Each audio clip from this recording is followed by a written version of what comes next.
Sekarang ini setiap tahun banyak motor-motor baru yang masuk di pasaran. Jadi beli motor baru ni memang best, tapi sayang ramai menghadapi masalah tiada parking berbumbung di rumah ataupun di tempat kerja.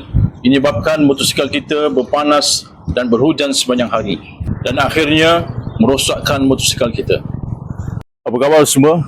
Siapa yang sayang motor dan nak motor kita sentiasa nampak cantik seperti baru, caranya mudah. Kita jangan parking di tempat yang panas dan berhujan.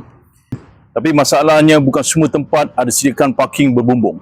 Jadi hari ini saya nak kongsikan satu produk yang boleh membantu kita untuk lindungi motor kita di mana sahaja dengan mudah. Saya memperkenalkan tudung motor PI31. Kelebihan tudung motor ini, saiznya kecil, jadi sangat mudah untuk digunakan.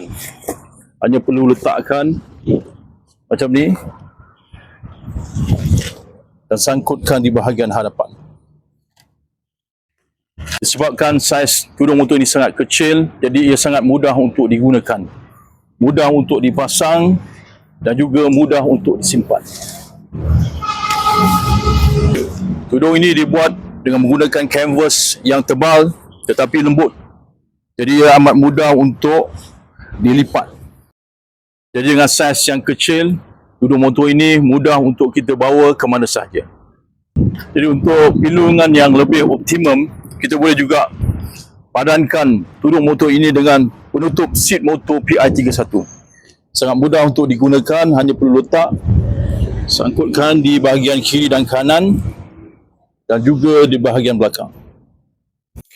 Walaupun penutup dan tudung motor ini tidak menutupi seluruh motor, tetapi ia cukup untuk melindungi bahagian-bahagian penting pada motosikal anda.